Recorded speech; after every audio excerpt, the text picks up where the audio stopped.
자, 우리 기도 제목 한번 같이 나누겠습니다. 교회 안에서 성도로서 해야 할 일을 알게 하시고 교회가 하나 되는 일에 기여하게 하소서. 아멘. 네, 우리 수련회를 한 주 앞두고 있는데요. 우리 서로를 향하여서 기도해주고 또 축복해주면 좋겠습니다. 자, 우리 서로 한번 인사하겠습니다. 기도로 승리합시다. 인사하겠습니다. 어떤 말이든지 마지막으로 주어지는 말은 매우 중요합니다.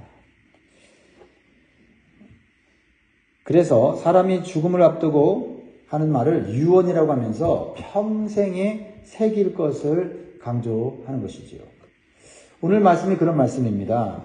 사도 바울이 데살로니가 교회 성도들에게 데살로니가 전서를 마치면서 핵심적인 영적 교훈을 다시 반복하고 있어요. 자신의 마음을 다하여, 자신의 뜻을 다하여 이렇게 우리에게 하나님의 말씀을 반복해서 전하고 있습니다. 자, 그러면 구원받은 성도로서 마음에 새겨야 될 것은 무엇일까요? 자, 몇 가지를 나누도록 하겠습니다. 첫 번째는 신앙생활의 중심과 목표를 분명히 하라는 겁니다.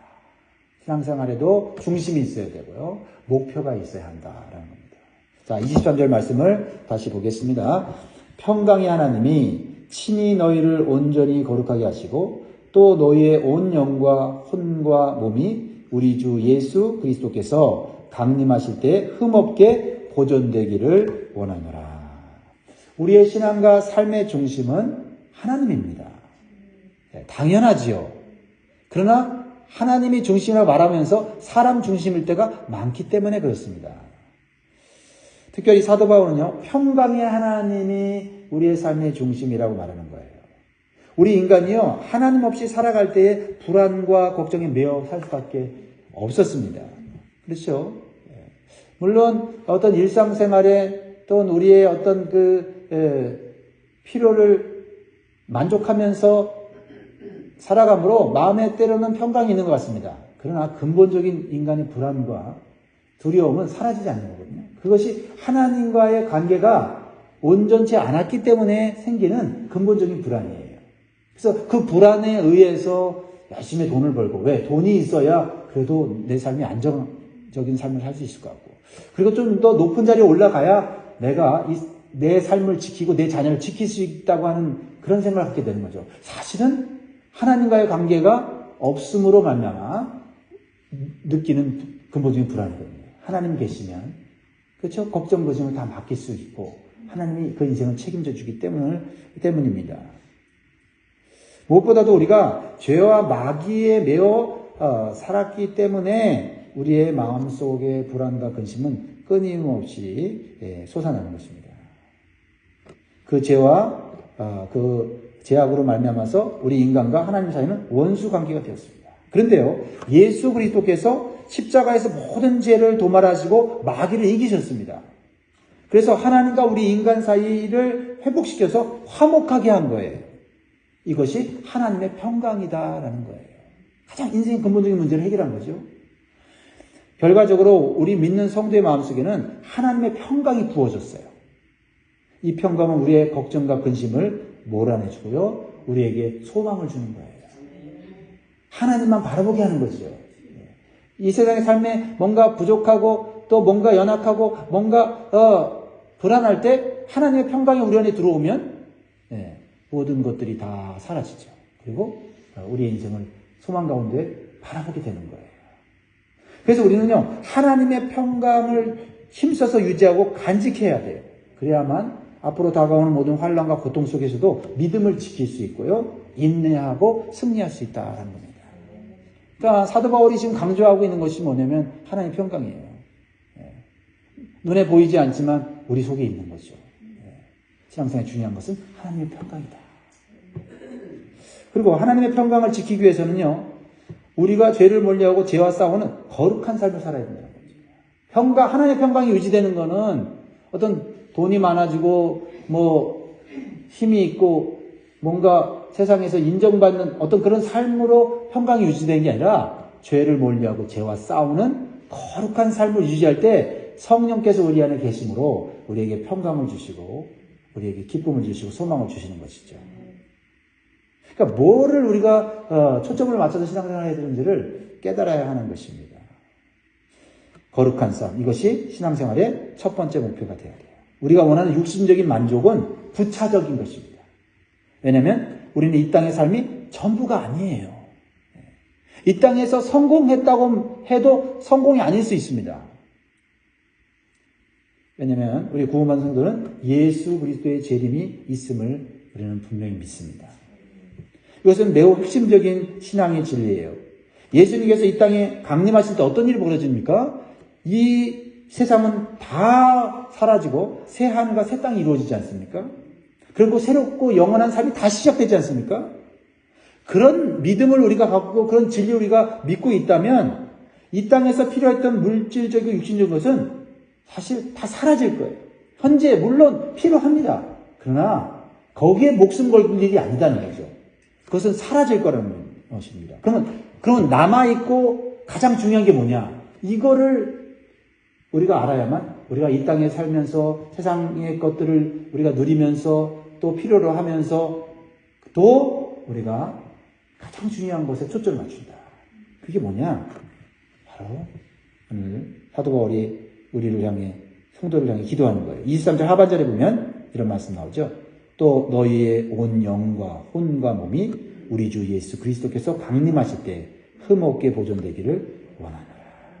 예수님께서 강림하실 때 우리에게 반드시 있어야 될 것은 우리의 흠없이 준비된 예비된 거룩한 영, 혼, 몸이어야 한다.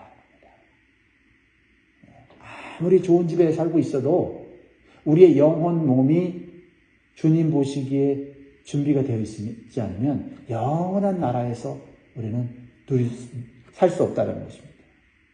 영원한 천국에서 영원한 삶을 살기 위해서는 흠없는 영, 혼, 몸이 보존되어야 된다. 그러니까 뭐를 우리가 보존해야 되는가?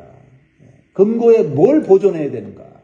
우리의 삶 가운데 가장 우리가 소중히 여기고 아껴야 되는 게 뭐냐? 바로 우리의 영혼이라는 거죠. 영혼. 그렇습니다. 우리가 이 땅의 것으로 지금은 먹고 살아가지만 우리가 가장 중요하게 여기게 되는 것은 우리의 영혼이에요. 우리의 영혼이 하나님과 항상 가까이 있도록 힘써야 된다. 이것이 경건입니다. 지난주에 나눴죠. 그래서 우리의 몸을 경건 훈련을 통해서 하나님 말씀에 복종할 수 있는 그런 훈련을 우리가 해 나가는 것. 이것은 이 땅에서뿐만 아니라 하늘에서도 가치가 있는 것이다. 우리가 이러한 경건하고 거룩한 삶에 힘쓰면 하나님께서 도와주시고 성령께서 도와주시는 거예요. 24절 보세요. 너희를 부르시는 이는 미쁘시니 그가 또한 이루시리라. 누가 이루세요? 하나님께서. 성령께서. 네, 이루세요. 미쁘다는 건 뭐예요? 믿을만하다. faithful. 신실하다. 그러니까 우리가 어디에 가치를 두어야 되는지 알겠죠? 하나님, 내가 주님 오실 때 내 영, 혼, 몸이 흠없이 보존되기를 원한다. 흠없이 보존했습니다. 이것이 새로운 영원한 나라에 들어가서 살 준비라는 거죠. 그렇게 준비될 수 있기를 주의 이름으로 축복합니다. 두 번째는요, 구원받는 성도는 이러한 신앙적인 목표를 가지고 서로 기도해 줘야 된다.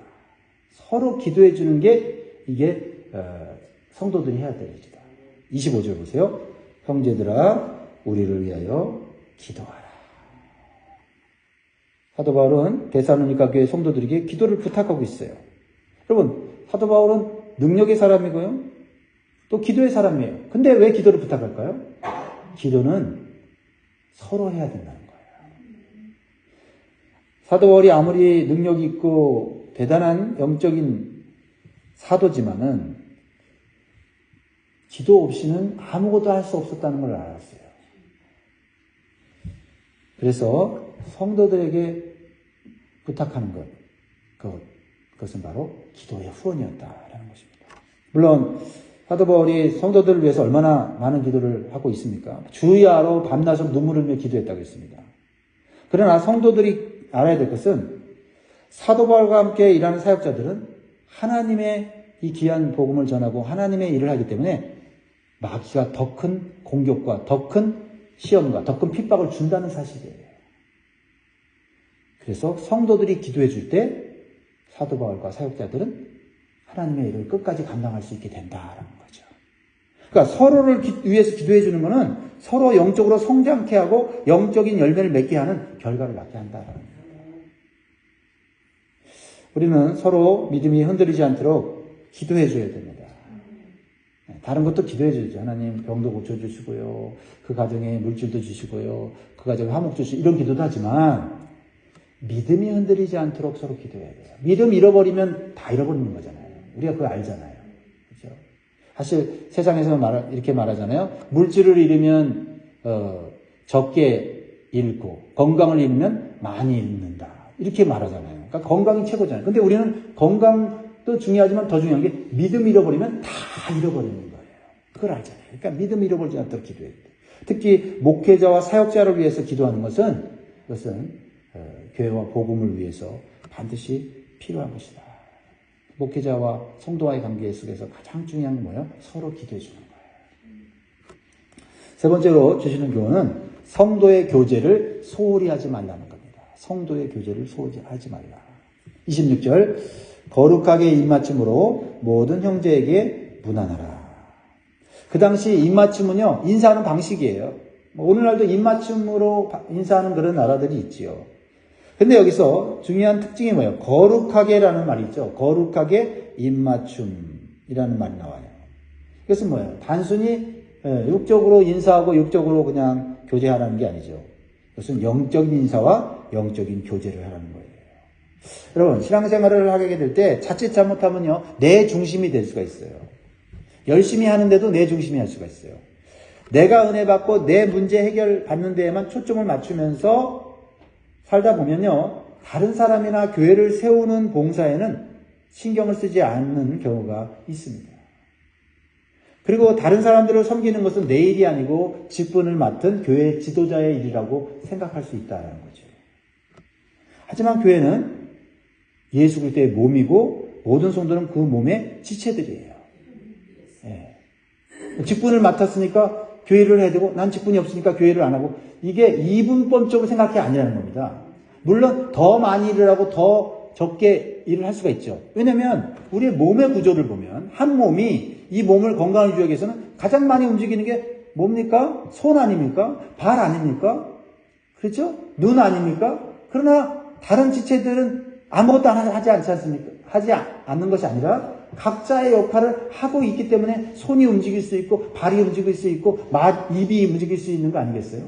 예. 그러니까 어떤 이분법적으로 생각하는 것은 건강한 교회를 세우는 일이 아니다.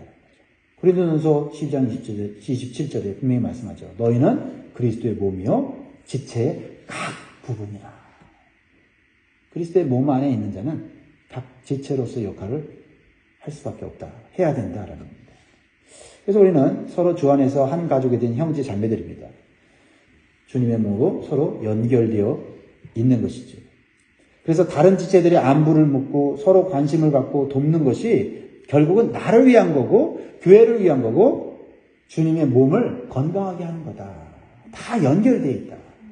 그렇죠? 내가 힘쓰면 힘쓴 만큼 주님의 몸이 건강해지고 나도 건강해지는 거다. 내가 할 역할을 하지 않으면 편한 게 아니라 몸 전체가, 주님의 몸 전체가 약해지는 상황에 가는 것이다. 그러면 나도 약해지는 거다. 하는 이런 공동체 의식을 갖는 것이 건강한 교회의 특징이에요. 그래서 건강한 교회일수록 나를 돌아보는 만큼 다른 사람들의 일들을 돌보는 능력이 뛰어난 거예요. 그게 건강한 교회입니다. 그게 성숙한 교회죠. 그래서 빌립보서 2장 4절에서 5절 이렇게 말씀하고 있지요. 각각 자기 일을 돌볼 뿐더러 또한 각각 다른 사람들의 일을 돌보아 나의 기쁨을 충만하게 하라. 너희 안에 이 마음을 품으라. 곧 그리스도 예수의 마음이니. 라고 말하고 있어요. 그러니까 물론 내 일에 힘써야 돼요. 내 일만 힘쓰면 안 돼요. 나를 돌봐야 돼요. 나만 돌보면 안 된다 말이죠. 각각 다른 사람들의 일들을 돌아보아 주님의 몸을 세워야 한다라고 말씀하고 있습니다. 이것이 주님의 마음이다. 그것이 주님을 닮아가는 훈련이다라는 거죠. 그러니까 주님의 마음을 갖는 것이 첫 번째 중요한데 그것은 우리는 주 안에서 하나다. 내가 열심히 하면 다른 사람들에게도 좋은 영향력을 줄 수가 있다. 그러나 나만 돌본다는 생각을 가지면 결국은 내가 약해질 수 있다. 몸의 원리로서. 초신자 때는요, 아무래도 자신의 신앙을 돌보는 데만 신경 씁니다. 자기 자신의 신앙을 돌보는 것만으로도 벅차니까요.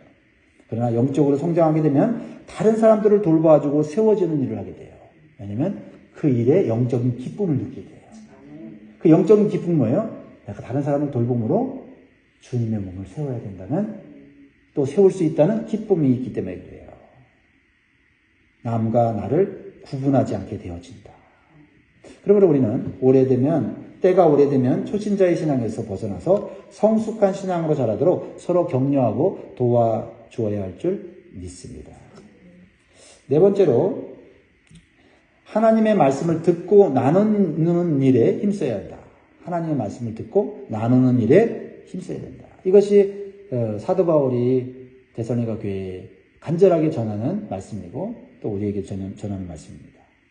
하나님 말씀은 성도의 영적인 양식이고 능력이기 때문에 그렇습니다. 그러니까 말씀은 이 몸을 움직이게 하는 그러한 에너지와 힘을 주는 거거든요. 그러니까 교회가 움직이는 에너지와 힘은요, 돈이 아닙니다.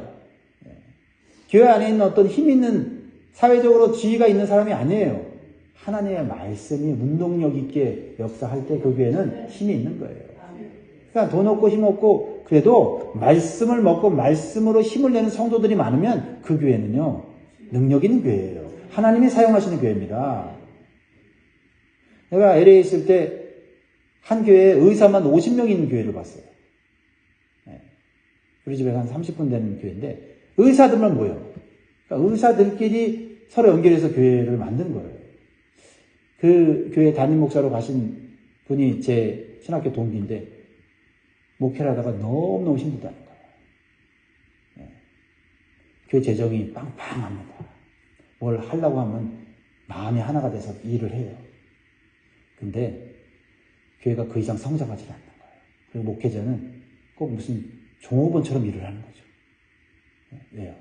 말씀의 능력으로 일하는 게 아니라 자신들의 재력과 사회적 지위로 친목단체를 만드는 거예요. 그게 교회입니까? 교회는 아닌 거죠. 교회라는 간판만 걸어놓은 거예요. 결국 그분이 그 교회에서는 목회를 하지 못했어요. 교회는 하나님 말씀이 양식이 되고 능력이 되고 하나님 말씀이 기준이 돼야 돼요. 27절 보세요. 내가 주를 힘입어 너희를 명하노니 모든 형제에게 이 편지를 읽어주라. 이 편지는 뭐예요? 하나님의 감동으로 쓰여진 성경 아닙니까? 데살로니가전서죠. 모든 형제에게 읽어주라는 거예요. 사도 바울이 이 편지를 썼을 때 일부의 성도들이 받겠지요. 그러나 읽지 못한 성도들이 있었습니다. 하나님의 말씀은 모든 성도들이 받아야 돼요. 아마 고린도 교회에는 이 말씀을 읽고 들은 사람도 있었는데 어떤 성도들 간에 글을 읽지 못하는 문맹들도 그 당시에 많이 있었던 것 같아요. 그러니까 어떻게 해야 돼요? 그 말씀을 읽어줘야 돼요. 읽어줌으로 모든 성도들이 그 말씀 안에 거할 수 있게 된다는 거죠. 사도 바울은 뭐라고 말해요? 내가 주를 힘입어 너희를 명하노니, 내가 주님 의지해서 정말 너희들한테 바라는 것, 주님의 교회가 세워지는 것, 하나님 말씀을 서로 나누라는 거예요. 사람의 말 나누지 말고 하나님의 말씀을 나눠야 교회가 세워진다. 그러면서 권면하는 것입니다.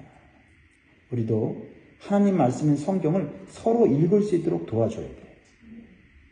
하나님 말씀으로 교회가 세워지는 거고요. 하나님 말씀의 능력으로 성도들이 믿음이 강해지는 겁니다.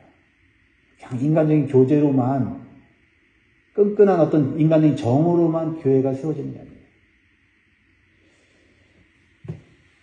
그래서 우리가 성경을 혼자 읽기도 하지만 읽은 말씀을 서로 나눌 수 있는 이 소그룹 모임, 목장 모임과 같은 그런 모임에서 하나님 말씀을 많이 읽는 사람이 있고 적게 읽는 사람이 있지 않습니까? 안 읽는 사람도 있잖아요. 그런 모임을 통해서라도 하나님 말씀이 한 번 드려졌을 때 그게 교회 전체가 건강해지는 원리입니다. 그걸 볼 수 있어야 돼요. 내가 뭐 그냥 저 사람한테 하나님 말씀 전한다고 해서 뭐 대단히 이런 아니요. 말씀이 나눠져야 돼요. 교회 안에서. 이런 모양, 저런 모양, 이 그룹, 저 그룹 하나님 말씀이 나눠져서 모든 형제들에게 같은 하나님 말씀을 마음에 품게 해야 된다. 우리가 교회를 다녀도요, 서로 생각이 다르고 생활 방식이 달라요. 왜냐면요, 그동안 세상이 주는 지식과 사상을 먹고 살았기 때문이에요. 그러나 예수님을 믿고 난 후에는요, 하나님께서 주시는 영적인 지식과 양식을 먹어야 돼요. 그래야 우리가 영적으로 하나 될 수 있고, 영적인 능력을 가지고 세상을 능히 이길 수 있게 되는 겁니다. 그래서 우리는요, 하나님 말씀을 자주 듣고요, 서로 나누는 시간을 가능한 많이 가지려고 애를 써야 된다.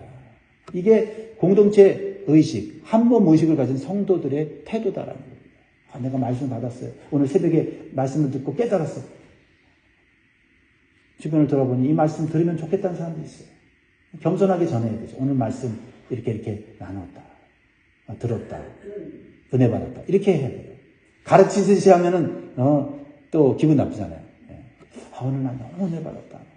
내 죄가 발견됐고, 내가 정말 도전받았다. 이렇게 얘기만 해놓으면, 말씀을 들은 성도들이, 가족들이 도전을 받게 돼요.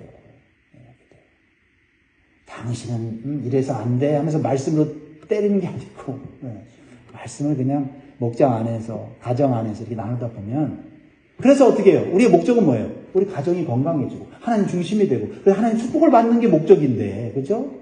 그 목적에 합당한 교회 생활 해야 되지 않겠습니까? 가정 생활 해야 되지 않겠어요? 하나님 말씀이 우리 안에 들어올 때 서로 같은 생각, 같은 가치관으로 주님의 교회와 가정을 건강하게 세워가게 될 줄 믿습니다. 그럴 때 나타나는 마지막 그리고 사도 바울이 간절히 기도하는 현상이 일어나는 거죠. 그게 뭐예요? 주님의 은혜가 충만한 교회, 주님의 은혜가 충만한 가정이 되는 거죠. 그래서 28절 이렇게 마무리하잖아요. 데살로니가 전서를 마지막으로 이렇게 마무리해요. 같이 했습니다. 시작. 우리 주 예수 그리스도의 은혜가 너희에게 있을지어다. 은혜가 있는 사람, 은혜가 있는 교회, 은혜가 있는 가정, 은혜가 있는 부부, 은혜가 있는 자녀, 부모가 되려면 오늘 우리에게 주신 말씀을 우리 마음에 새기기를 원합니다. 우리는 주 안에 서로 연결된 주님의 몸이고 지체들입니다. 내가 은혜 받으면 옆 사람에게도 좋은 영향력을 미칠 수 있어요. 내가 좋은 신앙의 본을 보이면 옆 사람에게도 감동과 도전을 줄 수 있게 된다. 그리고 오늘 우리에게 주신 말씀과 교훈을 다시 한번 기억하시고요. 내가 먼저 실천하고 순종함으로 주님의 은혜가 충만한 삶이 되시기를 주의 이름으로 축원드립니다. 기도하겠습니다.